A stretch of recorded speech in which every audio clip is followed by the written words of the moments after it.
What's up, guys? This is Victor from Tango Down Liberty. Thanks for joining us. What we got today for you is a head-to-head comparison of the Bravo Concealment RTT outside the waistband holster, and we also have the Alien Gear outside the waistband holster, and this one actually converts to a paddle holster as well. I did already use this, but I put it back in the box just so you guys could see how the packaging is, because packaging is part of it. So we open this up. There's really not much in this box. That's basically how it comes. You have the holster, and that's it. You have your standard loops here, and that's pretty much all you get with the Bravo Concealment outside the waistband holster. It's full Kydex. There's no leather or anything like that on here. Next we'll go to the Alien Gear holster, and you're going to notice a difference right off the bat.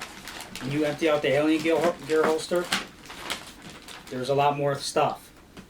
So you get your holster, obviously, and you get your paddle. Usually it comes with the paddle, but like I said, I've tried both these holsters already. Your paddle is going to actually be the Alien head here. And you also have just the standard, it's not a loop, but it's more of a, a modular single loop. And then we look at all the gear that comes with the Alien Gear holster, and this is one of the things about Alien Gear is that they like to give you a lot of gear.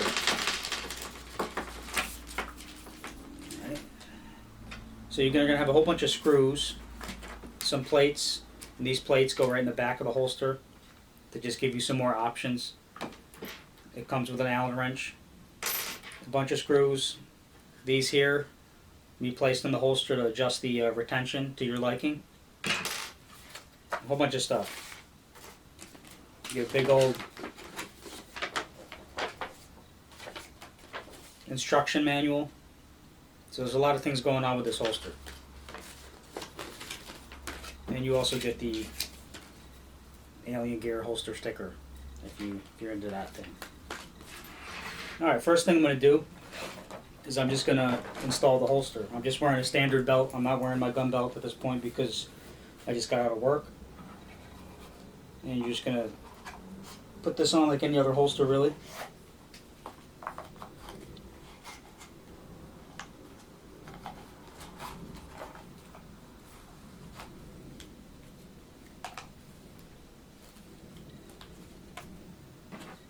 And the gun I'm using for this is a Smith & Wesson 9mm Shield.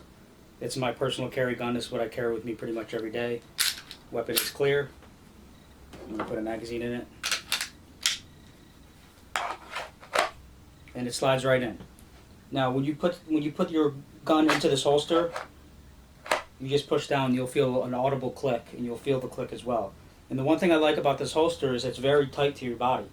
Now the Smith & Wesson Shield is a very thin gun, but we're using the same gun in both holsters, so it's okay to compare the two. And like I said, I'm not wearing my gun belt right now, but even with a regular belt, it seems to be pretty snug, and you can pull it out pretty easily. I really like this holster. So next I'm going to put on the Alien Gear holster. Take this magazine out. Weapon's clear.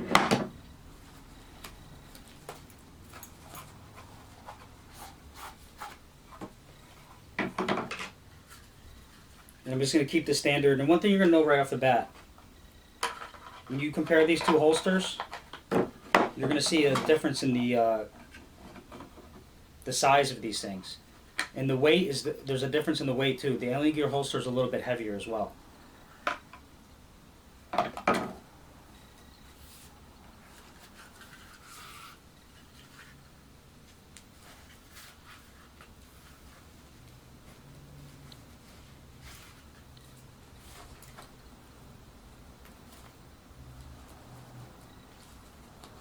And one thing I do want to add is that, not having these two loops, you kind of lose a little bit of customization as to where you want to put the holster. So I either have to put it behind this loop, or I have to put the whole holster in front of that loop, so that you're going to lose a little bit of customization there. Weapon's clear. Load a mag. Okay, now the gun's inside the holster. Now one thing that's different about this is, first of all, there's no audible click. I can tell that it's in there. You don't want to be doing stuff like this, but I can feel down here, and I can feel that the barrel's down to the very bottom of the holster. And then when you pull this out,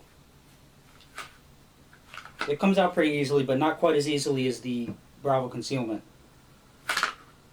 And then putting it back in, it's hard to tell here, but you do have to force it down a little bit.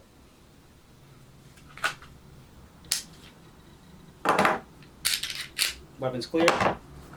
And I'm going to show you the difference in these two holsters.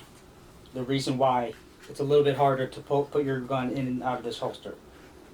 And also another thing is, if you can see the difference in the size of this. The Alien Gear holster is further away from your body. As compared to the Bravo Concealment, it's right up against you tight like that. This one sticks out. So if you're wearing a shirt over this, you're going to be printing pretty bad. Granted, this isn't an inside the waistband, but still, so a lot of people, especially in the colder weather, like to wear outside the waistband, put a sweatshirt over it. With a sweatshirt, you'd be alright, but I definitely think it's a little bit too far away from your body.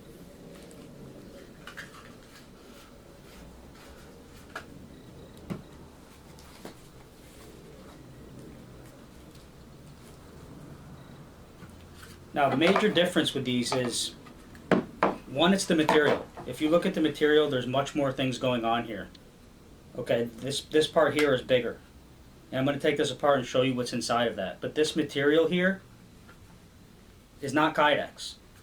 It's more of like it's hard to say, like a silicone type of plasticky material, but it kind of sticks. It's not smooth like Kydex would be.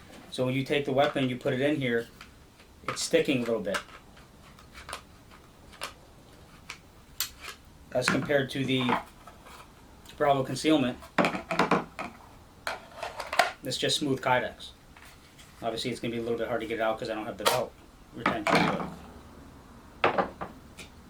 And when you take this apart, there's a metal plate inside of it. And I'm just going to show you it on here because I just don't feel like taking it apart. I think it takes too much time actually. But if you look on here, there's a steel flex plate. And I guess the purpose for that is you can have this really tight and stick your gun in there and it's going to flex back and be able to retain your weapon. But the problem with that is this material here does not allow the weapon to slide in smoothly. So you really don't want the retention too tight on this because you're going to have trouble pulling it out. So I mean, overall, you're going to be spending a little bit less money on the Alien Gear holster, but I think you're going to get what you pay for, at least in this circumstance.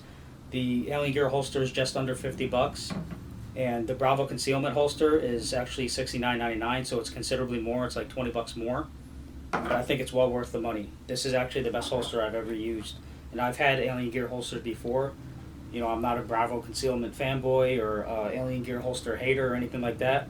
The last Alien Gear holster I had was the same thing as this, except the leather backing, and it was actually much better than this, but it still doesn't compare to the Bravo Concealment. So for me, I think the Bravo Concealment holster is the way to go. I'm not alone in that. Obviously, it's a very well-known brand, and with good reason. It's a great holster. Another thing I wanted to say is it kind of curls back. So you can see how it curls and conforms naturally to your body, and that's another reason why it sticks so close to your body. So you can't really go wrong with the Bravo Concealment holster. I definitely recommend it. You won't be disappointed. I just want to thank everybody for tuning in. We're just starting out, but we hope that like-minded people like you stay tuned to our videos. If you like what we're saying, like, subscribe, visit our website, tangodownliberty.com. We're going to be writing a lot of articles there, posting our videos there. We're going to be talking about everything from survival to guns and gear, even some politics. So basically, if you like that type of stuff, if you like the Second Amendment, you like liberty, then subscribe and like our channel and keep supporting us. And let us know what we should do next. If you want gear you want reviewed, or if you think we should do something differently, let us know. Thanks a lot.